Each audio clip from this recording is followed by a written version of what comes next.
നമുക്കിന്നൊരു ഇലയട ഉണ്ടാക്കാം, ചേമ്പിലയട. അതിന് വേണ്ടിയിട്ട് ഞാനിപ്പോൾ ഒരു ഗ്ലാസ് പച്ചരി, പിന്നെ അതേ ഗ്ലാസ്സിന് തന്നെ ഒരു ഗ്ലാസ് ചാക്കരി, പിന്നെ ഒരു അര ഗ്ലാസ് കുറവ് നമ്മുടെ തൂവരപ്പരിപ്പ് എടുത്ത് ഇതെല്ലാം കൂടി നമുക്കൊന്ന് വെള്ളത്തിലിട്ട് കുതിർത്ത് വയ്ക്കാം. ഒരു 5-6 മണിക്കൂർ ഇത് കുതിരട്ടെ.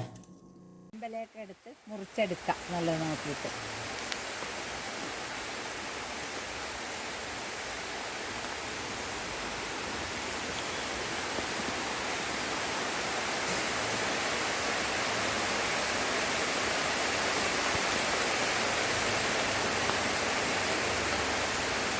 ഇപ്പം നമ്മൾ രാവിലെ ഇട്ട് വച്ചിരുന്ന അരി, ആ ഒരു പരിപ്പും എല്ലാം കൂടി നമുക്കൊന്ന് അരച്ചെടുക്കാം.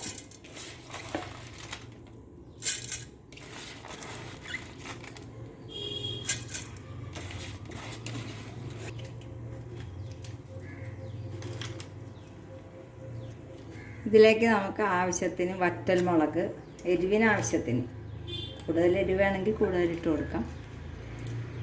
വറ്റൽ മുളക്, പിന്നെ ഒരു കുറച്ച് കുരുമുളക്,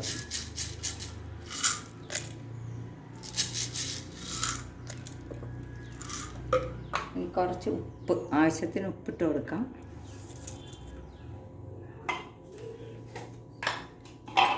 പിന്നെ ഒരു കുറച്ച് അയമോദകം, അതും കൂടി നമുക്ക് ഇട്ട് കൊടുക്കാം, ഒരു 1/4 ടീസ്പൂൺ. ഇനി നമുക്കിത് ഒട്ടും വെള്ളം അധികം ഇല്ലാതെ ഒന്ന് നന്നായിട്ട് അരച്ചെടുക്കാം. ഇത് നമ്മളിപ്പോൾ ഈ പരുവത്തിൽ അരച്ചെടുത്തിട്ടുണ്ട്. ഇനി നമുക്ക് ഇതിന് വേണ്ടിയിട്ട് ചേമ്പല എടുത്തിട്ട് വരാം. ഈ ഇലയൊക്കെ എടുത്തിട്ട് നമ്മളിതിൻ്റെ ഞരമ്പൊക്കെ ഇങ്ങനെ കളഞ്ഞെടുക്കണം. ചിലർക്കത് ചൊറിയുമെന്ന് പറയുന്നുണ്ട്, എങ്ങനെയെന്ന് അറിയാൻ പാടില്ല. ഇതിൻ്റെ ഞരമ്പ് ഇങ്ങനെ നമ്മൾ പതുക്കെ പതുക്കെ എല്ലാം കളഞ്ഞെടുക്കണം.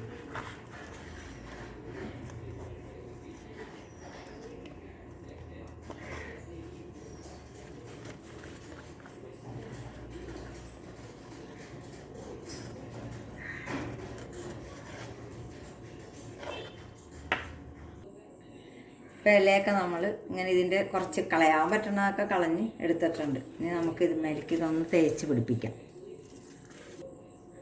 പിന്നെ നമുക്കിതൊക്കെ ഇങ്ങനെ തേച്ച് പിടിപ്പിക്കാം. ഈ ഒരു പരുവത്തിൽ നമ്മൾ അരച്ചെടുത്താൽ മതി, കൂടുതൽ വെള്ളം വരെ പാടില്ല.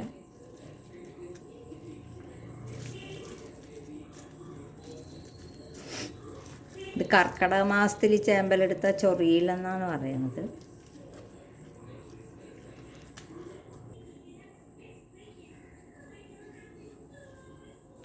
ഇപ്പോൾ നമ്മൾ ഒരിലയിൽ തേച്ച് പിടിപ്പിച്ചിട്ടുണ്ട്. നമുക്ക് ഈ ഇല ഇനി ഇതിപ്പോൾ ഇങ്ങനെ ഞെട്ട് ഇവിടെ വെച്ചെങ്കിൽ അടുത്ത ഇലയുടെ ഞെട്ട് നമ്മൾ ഇപ്പുറത്ത് വയ്ക്കണം.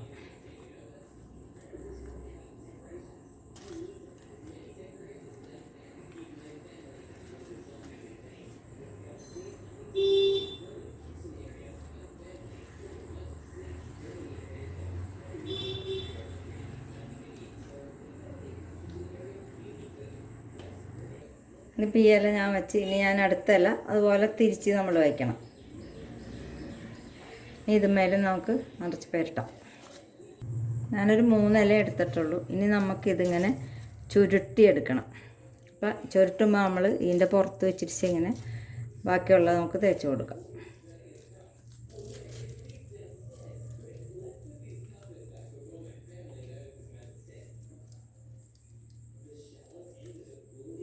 ഇങ്ങനെ ഇത് ഫുള്ളായിട്ട് നമുക്ക് പറ്റി ചുരുട്ടിയെടുക്കാം.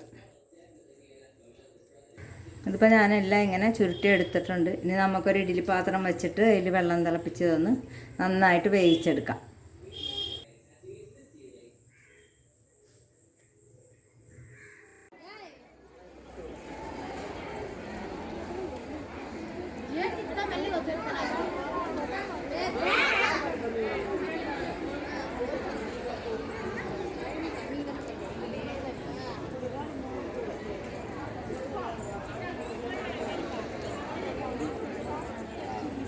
നമ്മുടെ ചേമ്പലയുടെ ഇവിടെ ശരിയായിട്ടുണ്ട്. നമുക്ക് അതൊന്ന് മുറിച്ച് നോക്കാം. ഇനി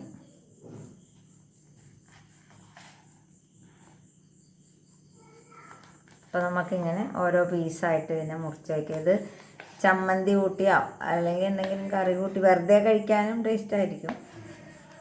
അപ്പോൾ എല്ലാവരും ഒന്ന് ഉണ്ടാക്കി നോക്കുക. ഇഷ്ടപ്പെട്ടെങ്കിൽ ലൈക്ക് ചെയ്യാനും കമൻറ്റ് ചെയ്യാനും മറക്കണ്ട. ഓക്കെ, കണ്ടോ? ഇതിൻ്റെ ഉള്ളിൽ ഇങ്ങനെ ഇരിക്കും. നമുക്കപ്പോൾ എന്തെങ്കിലും മുക്കിയിട്ട് കഴിക്കാം, അല്ലെങ്കിൽ വെറുതെ വേണമെങ്കിലും കഴിക്കാം. അപ്പം ശരി, എല്ലാവരും ഒന്ന് ഉണ്ടാക്കി നോക്കാം.